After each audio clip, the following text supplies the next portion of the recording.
अगर ये गलतियाँ आपने भी किया है नवोदय क्लास 11th के फॉर्म भरते वक्त, तो आपका फॉर्म रिजेक्ट हो सकता है या फिर आपका जो एडमिशन का चांस बन रहा है वो भी कैंसिल हो सकता है। तो इस वीडियो में मैं कुछ गलतियां बताने वाला हूं जो अगर आपने फॉर्म भरते वक्त किया है या आपने कुछ सोचकर वो गलती किया है तो दोस्तों आपका फॉर्म रिजेक्ट हो सकता है और आपका बना बनाया हुआ एडमिशन कैंसिल हो सकता है। तो आप सभी का एक बार फिर से स्वागत है एग्ज़ाम टॉक विद अमन में। मैं आप सभी का अमन सिंह स्वागत करता हूं इस चैनल पर। तो दोस्तों अभी भी 14 के सब्सक्राइबर्स हमारे नहीं पूरे हुए हैं, तो क्या कर रहे हैं आप सभी, जल्दी से चैनल को सब्सक्राइब कीजिए क्योंकि इस तरह के वीडियो सिर्फ इसी चैनल पर आते हैं और कहीं नहीं आते हैं। तो चलिए शुरू करते हैं बिना किसी बकवास के। तो सबसे पहली गलती जो अगर किसी बच्चों ने किया है तो उसे आप सुधार लीजिएगा जब करेक्शन विंडो आएगा। अगर करेक्शन विंडो नहीं आया तो आप समझ लीजिएगा कि आपका फॉर्म रिजेक्ट हो जाने वाला है। तो पहली गलती यह है कि अगर आपने 6 सब्जेक्ट का नंबर, मतलब कि 5 सब्जेक्ट का मेन का नंबर को आपको करना था, मतलब कि 5 मेन सब्जेक्ट के नंबर का परसेंटेज आप सभी को देना था इसमें फॉर्म में।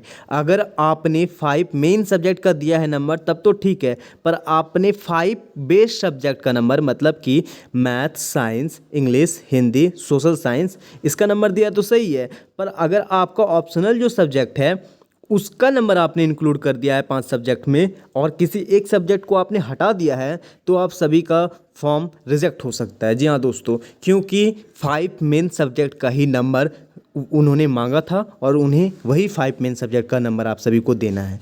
दूसरी गलती, अगर आपने एक साथ 2-3 फॉर्म भर दिया है, काफ़ी सारे बच्चों ने ये गलती किया है कि उनके पापा ने एक फॉर्म भर दिया, उन्होंने एक फॉर्म भर दिया, उनके भाई ने एक फॉर्म भर दिया, तो टोटल फॉर्म कितने हो गए? 3। एक नाम पे 3 फॉर्म। तो ये भी आप सभी का रिजेक्शन का एक सबसे बड़ा बात हो सकता है। वैसे फॉर्म रिजेक्ट होते हैं, पर 3 फॉर्म अगर आपने फिलअप कर दिया या 2 फॉर्म फिलअप कर दिया तो उसमें में से एक रिजेक्ट हो जाता है। अगर 2 किया तो 1 रिजेक्ट होगा, अगर 3 किया है तो 2 रिजेक्ट होगा। तो दोस्तों संभल के, अगर आपने 2 फॉर्म फिलअप कर दिया है पर जिसमें गलती था वो फॉर्म रह गया और जिसमें गलती नहीं था उसे रिजेक्ट कर दिया गया नवोदय विद्यालय द्वारा, तो आप सभी काफ़ी बड़ी प्रॉब्लम में फंस सकते हैं।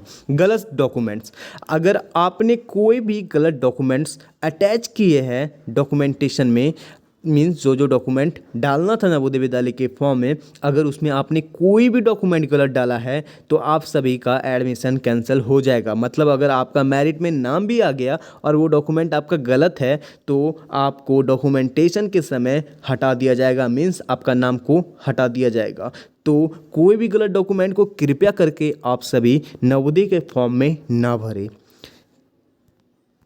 आगे की गलती की ओर बढ़ते, अगर आपने पासपोर्ट साइज फ़ोटो जो मांगा गया था तो उसमें बैकग्राउंड ब्लू वाइट ऐसा बैकग्राउंड है तो 100% आपका फॉर्म रिजेक्ट नहीं होगा। पर आपने घर के फ़ोटो को अगर उसमें डाल दिया है तो थोड़ा सा दिक्कत आप सभी को हो सकता है, क्योंकि वहाँ पासपोर्ट साइज़ फ़ोटो मांगा गया था। इसे आप सुधार लीजिएगा। अगर आपने घर का फ़ोटो को डाला है तो इसको सुधार लीजिएगा।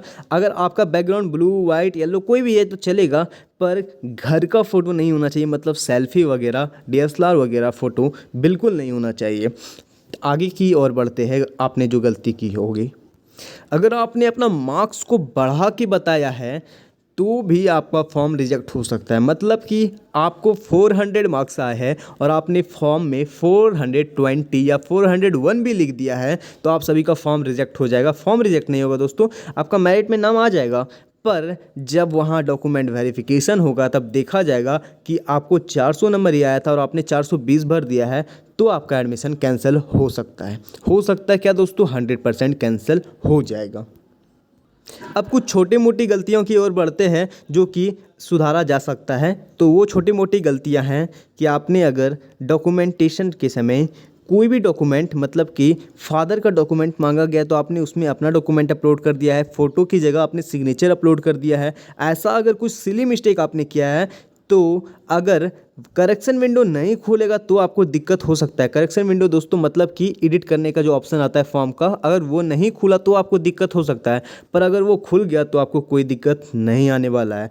आपका नाम गलत, आपका पिता का नाम गलत, आपका माता का नाम गलत, आपका एड्रेस, डिस्ट्रिक्ट, अगर ऐसा भी कोई सिली मिस्टेक आपने किया है, क्योंकि सब चीज़ आपका मार्कशीट से मिलाया जाएगा, अगर ऐसा कुछ भी गलती पकड़ाया गया तो आप सभी का एडमिशन कैंसिल हो सकता है। जैसे कि मेरा नाम अमन सिंह है और वहाँ पे मेरा नाम गलती से, मेरा नाम है अमन सिंह AMAN, ठीक है। अगर मैंने गलती से AMAAN वाला सिंह कर दिया तो दोस्तों सीधा सीधी ये तो नाम ही चेंज हो जा रहा है, तो इसमें भी आपका हो सकता है कि फॉर्म को रिजेक्ट कर दिया जाए। तो ऐसे सिली मिस्टेक बिल्कुल नहीं कीजिएगा। अगर अभी तक आपने फॉर्म नहीं भरा है तो इन बातों को ध्यान रखिएगा और अच्छे से फॉर्म फिलअप कीजिएगा, कोई गलती नहीं कीजिएगा, ठीक है दोस्तों। सिली मिस्टेक सुधारने का आप सभी को एक मौका दिया जाएगा नवोदय की तरफ से, वो दिया जाएगा 26 को फॉर्म खत्म होने वाला है, 27 तारीख को करेक्शन विंडो खुलेगा, 27 तारीख को फटाक से जो आपने गलती किया है उसे सुधार लीजिएगा, वरना आपको भारी नुकसान देखने को मिलेगा।